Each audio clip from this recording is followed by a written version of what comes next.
de ce gouvernement qui tue les jeunes. Le régime de Biya doit tomber. Le régime de Biya doit tomber. Ils sont morts sur les balles.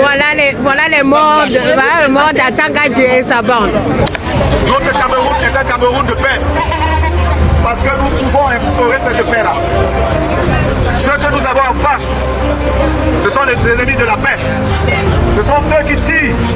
Ce sont eux qui tuent. Ce sont eux qui pillent, qui arrêtent, qui torturent et qui se mettent dans les prisons.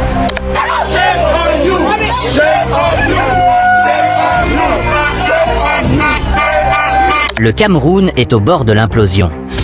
Fraude massive, un verdict contesté. Et maintenant, la crise s'exporte au cœur de la capitale américaine. La diaspora dit non. Restez avec nous pour comprendre comment Issa Chiroma et ses partisans défient le pouvoir depuis Washington. La colère de la diaspora. La scène est inhabituelle, mais le message est sans équivoque. Ce jour-là, l'épicentre de la contestation post-électorale camerounaise n'était pas à Douala, ni à Yaoundé, mais bien à Washington DC, devant l'imposante représentation diplomatique du Cameroun aux États-Unis. Des centaines de manifestants, unis au-delà de leurs affiliations politiques habituelles, ont fait le tour des artères de la capitale américaine avant de se rassembler ici, à l'endroit le plus symbolique du pouvoir. Ce n'est pas un rassemblement d'exilés fatigués, mais une marche de protestation stratégique visant à interpeller la communauté internationale et à dénoncer ce qu'ils appellent un hold-up électoral. Leur slogan et leur banderole étaient clairs. Issa Chiroma est le véritable vainqueur de l'élection présidentielle du 12 octobre 2025. Cette convergence des forces, de différents bords politiques et de la société civile, est un signal fort. Elle montre que la diaspora, souvent considérée comme éloignée des réalités du pays, est plus que jamais mobilisée. Pour ces Camerounais de l'étranger, le rôle d'une ambassade n'est pas de célébrer un résultat contesté, mais de représenter un peuple dont la volonté, selon eux, a été bafouée. L'enjeu de cette marche de Washington est double. Premièrement, maintenir la pression sur le régime en place et, deuxièmement, obtenir le soutien des grandes puissances occidentales. Le fait que cette protestation ait lieu aux États-Unis est un choix calculé. C'est un message direct au Congrès, au département d'État et à tous ceux qui détiennent le pouvoir d'exercer une pression diplomatique ou économique. La vague de contestation. Ce mouvement à Washington n'était pas un événement isolé. Il s'inscrit dans une vague de contestation internationale d'une ampleur rarement vue pour le Cameroun. Ce même jour, plusieurs manifestations de même nature ont eu lieu simultanément au Canada et en France, deux pays qui abritent d'importantes communautés camerounaises. Ce synchronisme est la preuve d'une coordination politique efficace, visant à créer un effet de résonance médiatique globale. Le message est clair, la crise camerounaise n'est plus une affaire intérieure, elle est désormais sur la scène mondiale.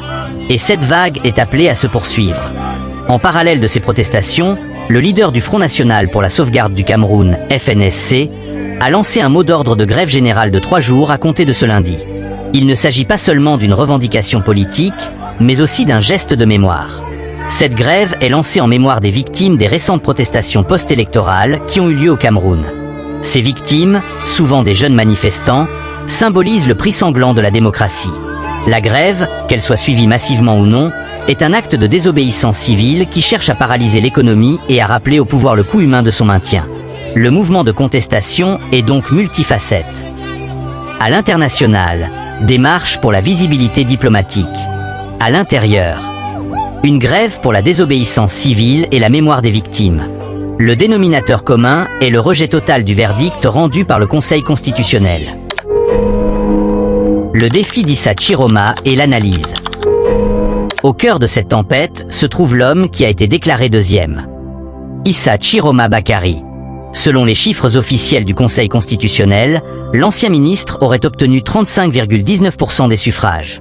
Un score qui, bien que significatif, le place loin derrière le vainqueur proclamé. Cependant, ces chiffres sont le point de départ d'une contestation féroce. L'élection, rappelez-vous, a été marquée de nombreuses irrégularités que l'opposition s'est empressée de documenter. Bourrage des urnes, intimidation des électeurs et exclusion d'observateurs. Pour Issa Chiroma, le verdict n'est pas un fait, mais une forfaiture. Dans une vidéo diffusée largement sur les réseaux sociaux, l'ancien ministre a adressé un message on ne peut plus clair à ses partisans et au régime. Il s'est dit engagé à se battre sans relâche pour récupérer sa victoire. Ce n'est pas la déclaration d'un homme qui accepte la défaite, mais celle d'un leader qui se positionne comme le président élu légitime, prêt à une confrontation longue. Ce discours d'engagement sans faille est crucial. Il maintient l'espoir chez ses électeurs et justifie la poursuite des manifestations et de la grève. Il transforme un échec électoral en une guerre de légitimité qui, sur la scène internationale, peut être dévastatrice pour la crédibilité du pouvoir en place. L'enjeu final de cette crise n'est plus uniquement les chiffres, mais la souveraineté populaire. Est-ce que la détermination du peuple, manifestée dans les urnes et dans la rue, de Washington à Douala, peut réellement renverser un verdict constitutionnel? C'est la question historique à laquelle le Cameroun est confronté aujourd'hui. L'issue de ce bras de fer décidera non seulement du prochain président, mais de l'avenir même de la démocratie camerounaise. De Washington à Paris, en passant par le Canada, la diaspora camerounaise refuse de laisser ce verdict s'imposer. La lutte d'Issa Chiroma et l'appel à la grève montrent que la crise post-électorale n'est pas près de s'éteindre. Mais la question brûlante reste. La pression internationale et la désobéissance civile suffiront-elles à faire plier le Conseil constitutionnel et les forces au pouvoir? Donnez-nous votre avis en commentaire. Pensez-vous qu'Issa Chiroma parviendra à récupérer sa victoire? Est-ce que la mobilisation de la diaspora est la clé? N'oubliez pas, l'actualité africaine bouge plus vite que jamais. Pour décrypter les enjeux, analyser les grandes tendances et rester informé sur l'avenir du Cameroun et du continent, une seule adresse. Nouvelles d'Afrique. Abonnez-vous maintenant pour ne jamais rater nos analyses exclusives et cliquez sur la cloche pour faire partie des premiers informés.